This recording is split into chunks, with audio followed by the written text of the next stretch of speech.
لاسونه دې راکړي په لاسونو کې لالیا ګرځم د خیال په اسمانونو کې لالیا لاسونه دې راکړي په لاسونو کې لالیا ګرځم د خیال په اسمانونو کې لالیا او له خنیت د جار شم دومره مرا نږدې کېږه دا خلک ډېر مرداره دي په زړونو کې لالیا لخنیت د جار شم دومره مرا نږدې کېږه دا خلک ډېر مرداره دي په زړونو کې لالیا او زه ستا لپاره تللی د جومات تر دروازې وم ما غوښتی له خدایه په لمنځونو کې لالیا نو که ګوتې مې ازغیو ژوبلې کړې وای خو وای دی باید چې ته مې پټ وای په ګلونو کې لالیا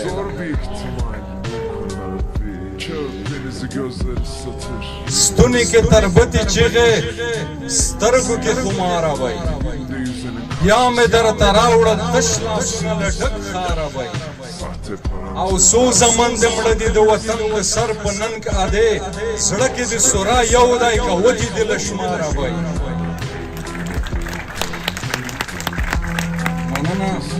څو زمن د مړه دي د وطن د سر په ننګ ادې زړه کې د سورا یو دی که وتې دې له شماره وای نو ګونځې مخ حلقې سترګې د ډېر درد شاهدي وایي زه د صدقه ابۍ د رجار ابۍ قربان ابۍ ته دا سوي سوي ټپې ولې په خادیو کړې فکر کړم لرې د زندنۍ مینې پرهار ابۍ نو ګز ګز د رستوني په ټټر د اشرفۍ هم وې عمر ظلم جوړ کړې که قرضو د دوکاندار ابۍ نو میندې د کفارو مسلمانو راته ګرانې دي مګر زه منلی ډېر شم زار له وطندار او دا چې پر لاره باندې ګرانه ده نو کور په څو ده یوه مچکه د پنځو ورځو په کور په څو ده نو که زوړ دا چې پر لاره باندې ګرانه ده نو کور په څو ده یوه مچکه د پنځو ورځو په کور په څو ده که زوړ پانځې په ډېران غورځوي په ما یې خلاص کړه چې نو پټه دې نیمه سوي وي په اور په څو ده نو چې وطن مور ده چې وطن مور ده وړونکي په ډاګه فروشي نو سوداګر دې ورته وایي چې مور په څو ده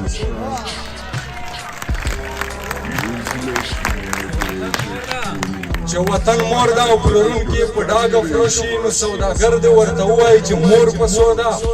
د کابل سپینه جنګ بې قدره کړله مفته شوله ته یې لږ وپوښته چې توره د لاهور په څو ده د کابل سپینه جنګ بې قدره کړله مفته شوله ته یې لږ وپوښته چې توره د لاهور په څو ده نو نن دې خوله غواړم نن دې نه پرېږدم قسم مې کړی اوس پر عذاب باندې په څو ده او په زور په څو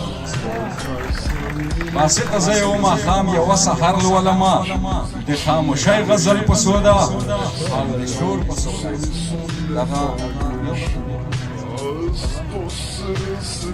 په ککرۍ کې مو د بنګو شنه لوګي ګرځول همدا کیسه وه چې سرونه مخلي ګرځول نو یو هزارو ماسټرۍ وکړه ځان یې جوړ کړو خو یو پښتون و چې تمام عمر یې سپي ګرځول